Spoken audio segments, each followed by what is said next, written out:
Hi everybody. My name is Jerry Wise, and I'm a life and relationship coach. And I've been helping people for over 40, close to probably 45 years now. And I have been helping them to learn to self-differentiate using a family systems approach.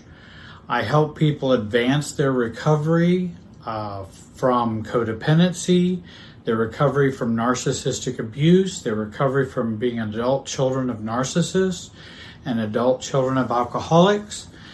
And I work with a lot of families, couples, individuals, and using this deep well of Bowen Family Systems theory. And I'd like you to join my YouTube channel. You can see the subscribe channel. There's also a bell that you can click on also, which means you'll get notifications when there are new videos that come out. And in fact, I've just done a video with Lisa A. Romano, who's a coach, and she deals with codependency and narcissistic abuse. I'd like you to take a look at that on my YouTube channel. We had a great time together. And this program is entitled Overcoming the Role of Scapegoat. I think scapegoating is a very big topic because it is a common experience for many, many people. Now, why do I think there's so many scapegoats? Well, because whenever you have a dysfunctional family, whenever you have a dysfunctional department at the workplace, whenever you have a dysfunctional church, whenever you have a dysfunctional marriage, then oftentimes people will project onto other people the problems they don't want to look at, the problems they don't want to see, and they will pick someone as a scapegoat for those difficulties. Well, that can include an awful lot of people, because I've been scapegoated at a workplace, and I understand scapegoating even beyond family of origin issues. So it can happen for a lot of people. Of course, the word scapegoat comes from like the Leviticus 16, the Old Testament account of when the Levites chose two kid goats. One was to be sacrificed, and one was to take all the sins of the Israelites and then be sent out into the desert. And then I think William Tyndall was one of the earlier people who coined the word scapegoat. And then it's been used many times thereafter in the more modern era in psychology and in family systems work. Scapegoating is the glue that holds the family together, that holds the church together, that holds the workplace together, that holds the PTA together. Scapegoating is the important thing that holds it together, because the scapegoat is the person that takes all the bad away so that that system can function. But sadly, it then ends up there being a scapegoat. They have a distorted view of themselves. The department, the workplace, the family, the narcissist, the narcissistic family, all have a distorted view of themselves.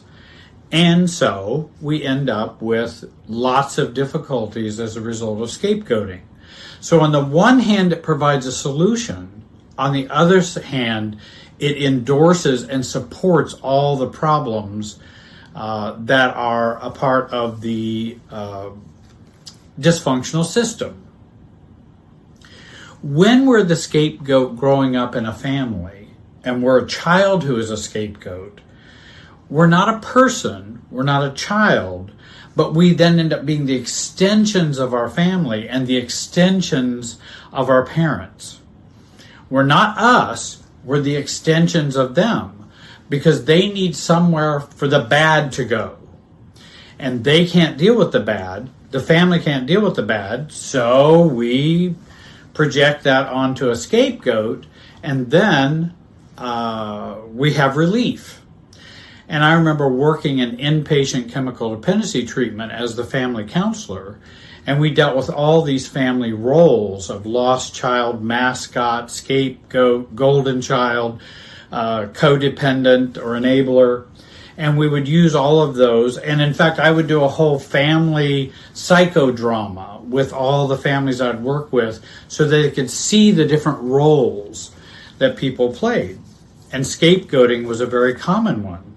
When the alcoholic, for example, doesn't want to deal with the alcoholism, let's say the dad, could be the mother just as easily, but the dad, and then the mom is focused on the dad, and everyone's in denial. There are lots of problems, lots of issues. Then we've got to have a child to focus all of this negative onto, so we don't have to deal with the negative. And then a child starts to act out the role of the scapegoat, the bad one. And then that solves the problem for the family. And they feel much better. The scapegoat doesn't, but the family does. They feel much more relief. Scapegoating is a role which is painful, confusing, and maddening. It's a very difficult role to play in the family, particularly as a child. And then it becomes complicated as an adult too, because we'll carry it on into our adult life. And sometimes we'll wonder, why don't our lives work? Well, we've been a scapegoat since we've been a child. Scapegoat lives are not supposed to work. Same is true when we become an adult. The payoffs for the scapegoat is they receive attention and not neglect. However, and albeit, it's negative attention. Some have said negative attention is better than no attention at all. Though I'm not sure that's always true, because the negative attention the scapegoat gets is very painful, very confusing, and very maddening.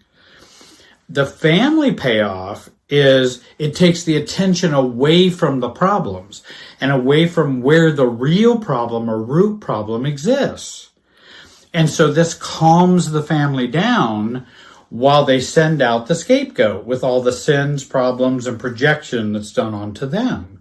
And it maintains the homeostasis or the equilibrium or everybody can be stabilized with the family dysfunction.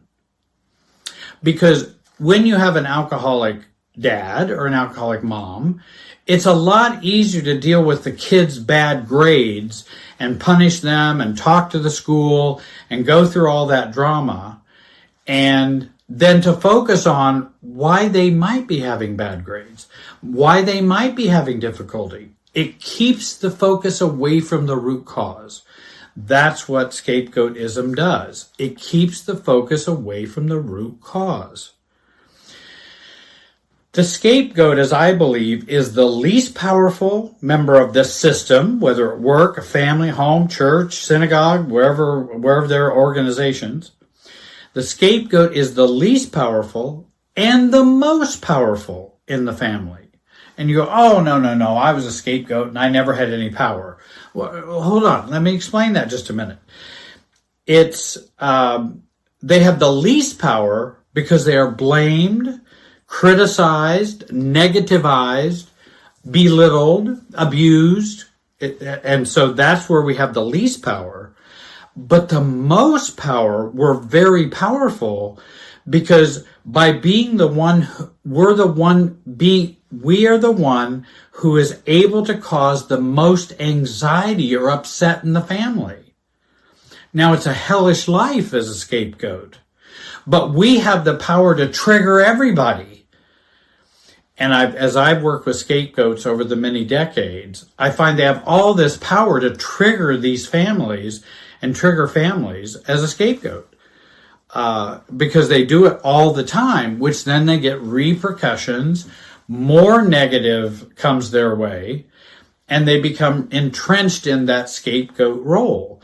But they do have a large power. They can trigger everybody in the family system. And that's a lot of power. The family in its dysfunction gives too much power to the scapegoat. They also give too much power to the golden child, because favoritism and scapegoatism are two sides of the same coin. It's a projection of the good on one and projection of the bad on the other. Any projection can hurt kids. So I've worked with golden children, and they have all kinds of problems because they were projected as the favorite one.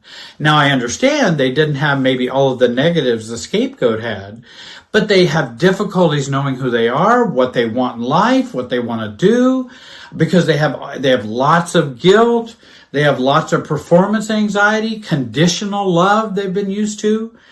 And so they have problems. And then, of course, the scapegoat has problems with all of the negative attention that they got, the negativism. So why are there so many scapegoats?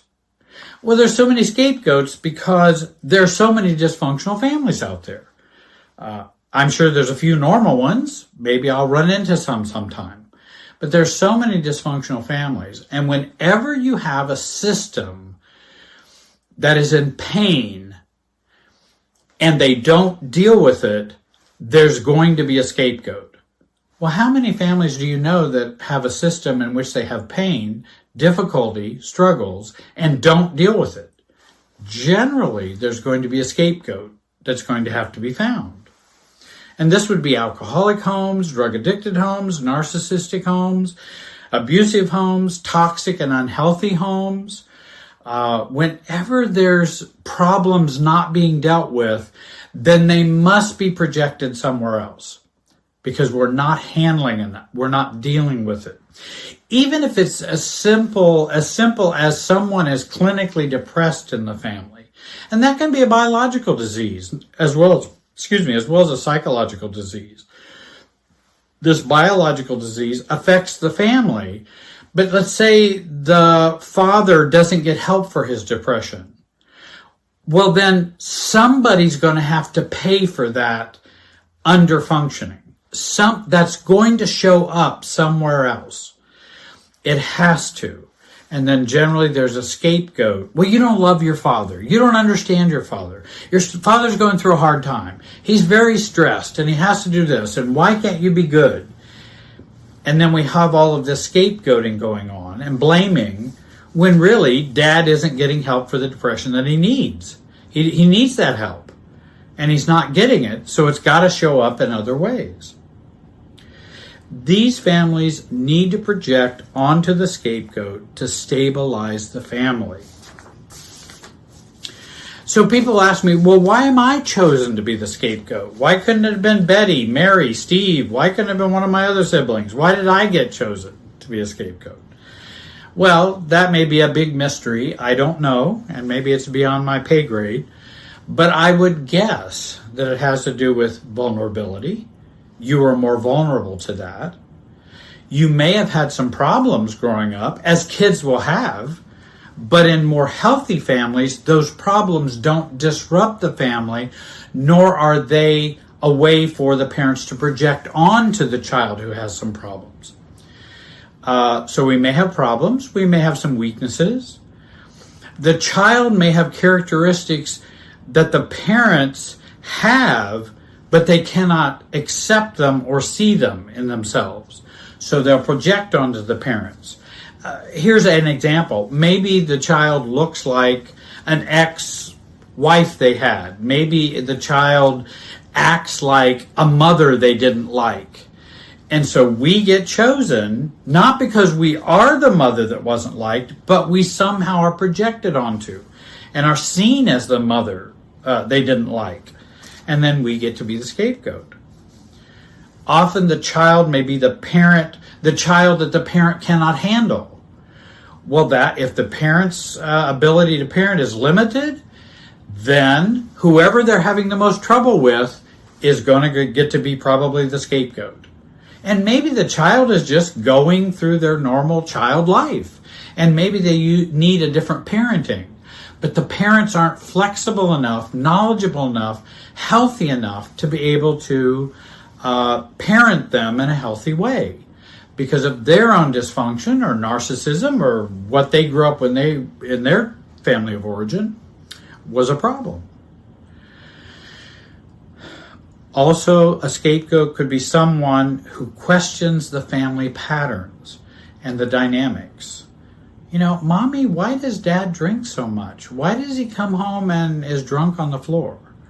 Daddy, why does Mom scream all the time at me and put me down? And, well, those are undiscussables. You've now just lifted the skirt of the family, and then they're more likely to be a scapegoat because you're a talker. You're the one that is a truth teller. That could be a real problem in a dysfunctional home. Or even as an adult in a family that you have now, it can be a problem. I was dealing with clients recently in which one person was realizing how much her family was alcoholic, and she had never seen it that severe. Well, now she's uncomfortable with that because she's seeing more. Before she was just tolerating, hey, that's just the way the family is. But it was really inappropriate and really wrong and hard to have the grandkids be around this. But we always just do it because that's what we do. You just tolerate families. Well, no, most of the families in denial because many of them are alcoholic and they don't see anything wrong with what they're doing. And then they'll tell my client, well, you just need to be tolerant. You just need to be tolerant of your family. You just need to accept this is just the way families are. Yeah, but I don't know that I want to be around somebody who is inappropriate or doing lap dances on their boyfriend in front of the young grandchildren. I just don't, that's not okay. And so if you start seeing things in a way that's not okay, then again, that reinforces the scapegoat role. And she was in a scapegoat role for sure growing up. The scapegoats, as I mentioned, can be whistleblower children. We may remind parents of someone they were hurt by or hated or rejected. And certainly, whenever you have narcissistic parents, there must be someone they can shame shed onto. They must find someone who they can shame. And so we have to find a scapegoat who they can do that with. If not all their children, at least someone who's acutely the scapegoat child. Also, when we are the scapegoat and when we have problems, the parent feels in control and powerful. And so for narcissistic homes, we provide that supply for them, the narcissistic supply, as a scapegoat. Why did I get chosen as a scapegoat? We're the easiest target for the manipulation, the self-righteousness, or the aggression.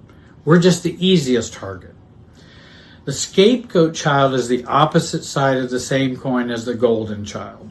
Favoritism versus scapegoatism, as I mentioned.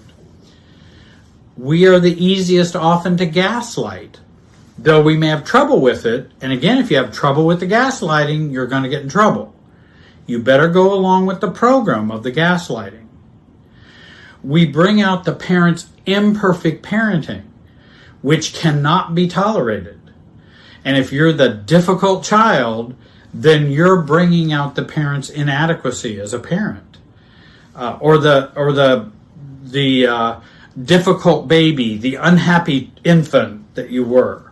And again, we're not just an infant, we're the unhappy infant. We're not just a child, we're the difficult child. And that becomes a problem. And we start getting scapegoated as the bad kid in the class, or the bad kid in the family, or the bad kid at work. And so many times, those of us who have been scapegoated, we will go to jobs where we end up getting scapegoated in the job.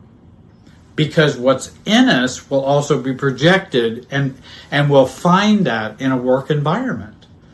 And I've helped a lot of people out of those kinds of environments. And also to change their roles as scapegoats at work, in their families, with marriages, with church organizations, with business organizations. Scapegoats live in the family trance, the family brainwash, the family programming. And we have been programmed to see ourselves as the problem. And that's one of the most insidious lies and one of the most difficult lies there are. And it's what everybody believes, and it's what you're supposed to believe. Let me talk about scapegoat children and scapegoat adults. Often they carry the family pain inside of them, the negative traits that get projected on them, the self-hate, the anger, the denial is all projected onto them. Just like my client I just mentioned, everybody's going, well, why can't you just tolerate what's going on? Why can't you just accept that everybody's drunk and acting like a 14-year-old? Why can't you do that? Because I don't want to, and it seems immature and irresponsible, and especially since there's so much alcoholism in the family, why do I want to do that? And they will go, why are you just being so difficult? What is wrong with you? If we buy into that from our brainwashing and our cult-like existence growing up, then that will become painful and we will be stuck. That's where we need help, or to borrow others' objectivity to see that, wait a minute, that's not okay. The family is not right about that. Many times, parents' traumas get projected onto us. Hurts get projected onto us as a scapegoat. And again, everybody's normal but the scapegoat. Everybody's seeing the same, everybody's doing the same thing, thinks the same way, has the same cult-like brainwashing, but the scapegoat. And we then get in trouble for that. And also find ourselves rejected or exiled or sent out into the desert because we can't be accepted. Oh, well, Billy's coming this year. I hope he's not a pain in the butt this year. Meaning telling the truth or being uncomfortable with how mom and dad are so narcissistic or those kinds of things. Scapegoats are objectified and dehumanized. We end up not being a person, we end up being a liar, crazy, too sensitive, dramatic, the difficult baby, as I mentioned, defective, unloving, cold. And all those things are projected onto us when maybe none of them are true. Maybe we have our own imperfections, which I'm sure we do. All of us do. But we end up being seen through those lenses, not as a person. And so what happens is, what I call it is a unipolar view of us rather than a bipolar view of us. And I'm not talking about the mental illness. I'm talking about when I view someone, I want to see them as good and bad. I hope people will see me as good and bad because I'm imperfect. I'm also good. But in the family, the scapegoat is only seen as bad and not good. So it just has unipolar, it just has one pole. And when we have that one pole, then we're immature. We must see others as both good and bad. Now, it's a whole different thing when you start adding narcissism. But I'm saying in general, we want to see people as both good and bad because all of us are good and bad. The scapegoat is only bad. And the golden child is only good. Both are a distortion and a lie. Scapegoats are also made to totally and solely take responsibility for the relationship or relationships. This is one of the cult-like traits in the family. It's your fault we're not getting along. It's your fault you're causing these troubles. It's all your fault. I'm not doing anything wrong. The scapegoat will always feel as though they're navigating a minefield. When am I going to step on an explosion? When am I going to do the wrong thing? Because the scapegoatism and the projection and the negativity is not done out of rational, a rational thinking process. It just blows up in different ways. It just blows up like standing on a mine. You thought everything was okay, and then all of a sudden you're bad. And you're going, what did I do? What went on? because the family just needs that scapegoat. It's not about reality. It's about what we need. And we need a scapegoat right now. So you're going to get punished. You're going to be seen as negative. I can't deal with my anger, so I'm going to deal with it on you.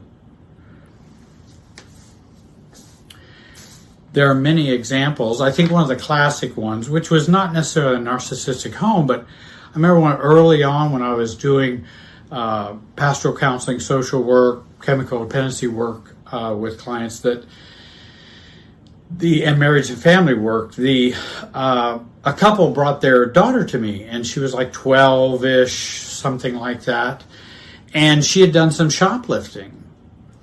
And they said, Jerry, we need you to fix her. She's not doing right. It was wrong what she did, and we can't have her doing this.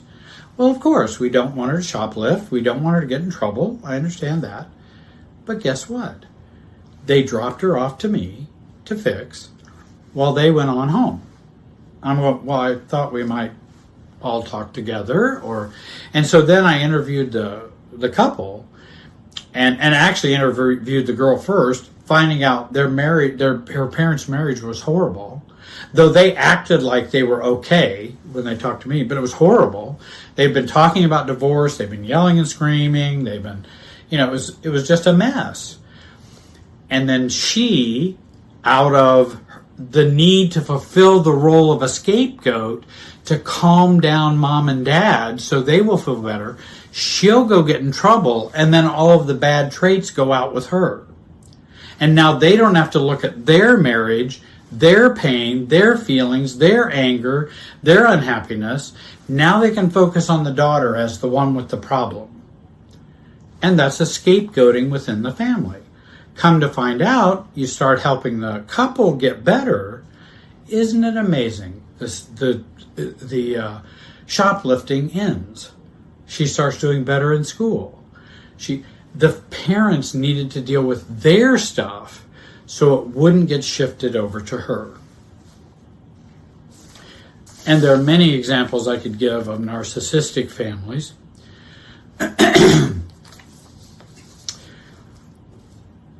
Not only can we be scapegoated by family members or growing up, we can be scapegoated by friends, the PTO, the PTA, partners, spouses, especially if they're narcissists. And if they're not, we can still get scapegoated. I've talked to many people in which her close grouping of friends have been scapegoating her because they can't deal with a couple of members in their friends group. They can't confront them, so somebody's got to be the bad guy. And she got selected because she's more empathetic. She's more understanding. She's more easily to be gaslit or, lied to or believed to be distorting what's going on. When actually it's the friend group that they can't stand up for what they need to do. So we can be scapegoated in a lot of different ways. So let me ask, well, what can we do?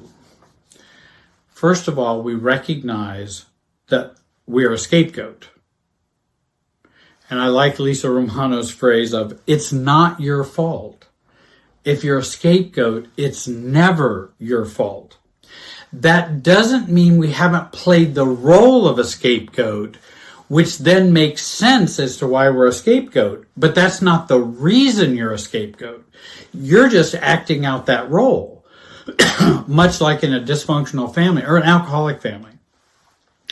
One of the kids ends up being the bad kid, getting into trouble, starting to use drugs, starting to do these kinds of things, and then he starts feeling like, well, I am a bad guy. Of course, he's already been projected on as the scapegoat, but now he's living out the scapegoat life. And so it even gets harder to see that because I am doing some bad things. So maybe it's just me. It's just me who's doing this. No, it's not you who's doing it. The root of it is having been scapegoated. Deprogramming is very important. Reading about family roles, looking at narcissistic literature about how people are scapegoated by narcissists, deprogramming yourself in terms of learning about codependency, can help tremendously in healing. Stabilize how you see your family. Because when I first talk to people who are scapegoats, they don't have a clear understanding of their family because it's muddy, it's fuzzy, it's hazy, because they're stuck in the family glue. They're stuck in the family enmeshment, and it's just hard to see through that fog that we have and all the programming that we've been programmed with. And so it's hard to see the family clearly. Get help getting to see your family clearly. Then stabilize how you see yourself. That, wait a minute, yeah, I have imperfections, I have faults, I've sinned, I've made mistakes, I've done all those things, but I'm not really deserving of being a scapegoat. I'm really not. And this was wrong, and it wasn't my fault. And this is how I see me. Well, you're not empathetic enough. You don't care enough. You don't care enough, Betty. You're just, why can't you just care about other people once? No, Betty's very caring about other people. It's just she's not caring about them in the way the dysfunctional family wants her to care about them. And so she's bad. But actually, she has much more empathy than the family. Give yourself permission to step away. We do need to get some objectivity. Either step away by stepping into a online coaching program or online therapist office. Step away by getting some objectivity there. Or step away by removing yourself, learning about going no contact or low contact, so that you can get your head straight. Refrain from any arguing or defending. It's not going to do you any good for the years of defending and arguing that you have done with the family or with others. It won't change their view, even though we hope it might. Well, that's not how I feel. That's not what I think. No. It's not about the logic of it. It's about what they need you to be. It's not about logical. It's delusional. It's unconscious. It's not about the truth. They're not interested in the truth. They're acting out the pain with you taking on this role. And that helps them to deal with the pain. So just talking them through that so they'll see it often doesn't do much good at all. It only makes you more of a scapegoat. Refrain from trying to change them. You don't want to try to change them. It's only going to frustrate you and reinforce the scapegoat role. Refrain from trying to change yourself to change them. That's only going to reinforce the scapegoat role. And you're also going to be pretzeling and bending yourself so that somehow they will see you differently. My hunch is they're seeing you will shift with every pretzeling or every change you try to make. They will counter it with still seeing you as the scapegoat. We want to change for ourselves, not for them or to convince them that you're not the scapegoat or aren't deserving of it. Get help at seeing what your responsibility is and their responsibility, and borrow good objectivity from other people. We haven't been perfect, even dealing with our imperfect family. We can take responsibility for what we have done, and we also know where their responsibility is, and we can decide that for ourselves. And you need help to learn to decide that. And as I mentioned, go low contact or no contact if you're being scapegoated, so you can get yourself straight. Grieve the loss of the family you always wanted, like the normal family you've always wanted. I've always wanted to have a family in which I wasn't the scapegoat. Well, if you keep dreaming about that and yearning and hoping for that, it's only going to get dashed and broken and shoved down your throat. And it's going to become more and more problematic. So grieving that loss of having the family that we want can really help free us inside. Go back and confront and resolve the feelings and events of the scapegoating. Do journaling. Do feelings letter writing, where you write your feelings to that person. Work with a coach or therapist to help you work through that. You will find a lot of freedom doing that and deprogramming from this cult-like trance that we've had in the family.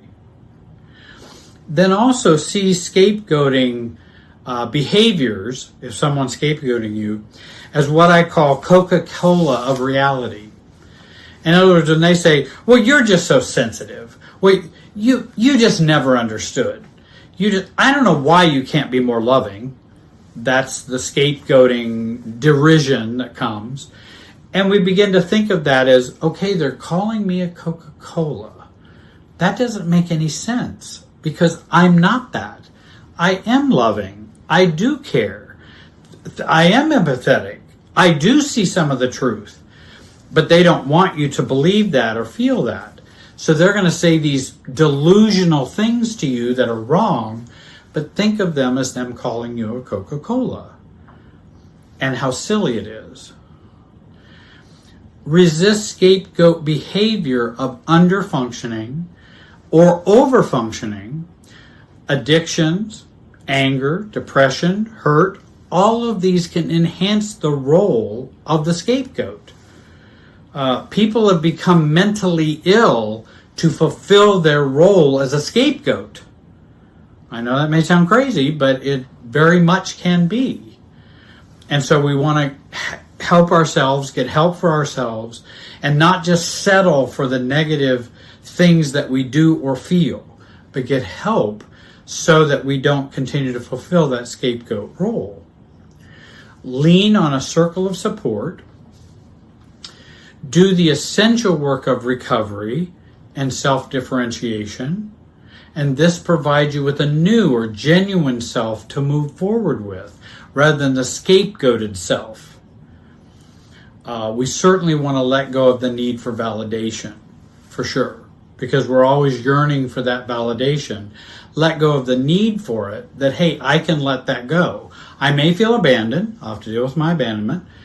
But I don't need them to validate me. Because if I'm going to wait for that, you're going to wait for decades and decades and probably forever before that would happen. Because they too much need you to be the scapegoat. They can't validate you. That would mess up the whole Jenga game or whatever they call, where it would all come tumbling down. Jenga, forget what it's called. There's some good books, by Jenny Brown, Growing Yourself Up. Margellus Fjellstad, Fjelstad, and John Bradshaw, Healing the Shame That Binds You.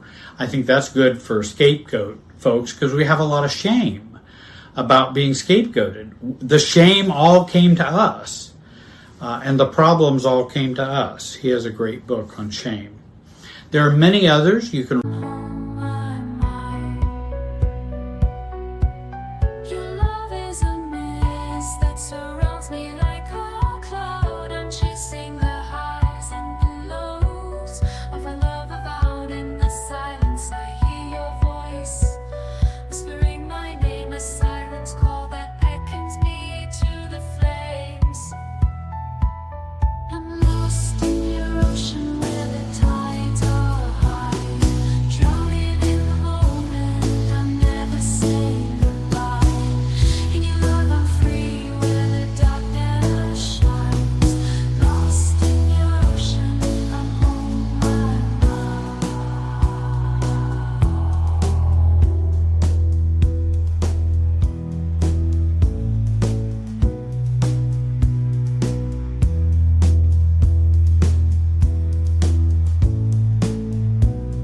Write to me at my YouTube, at my email address, also to my website, jerrywiserelationshipsystems.com.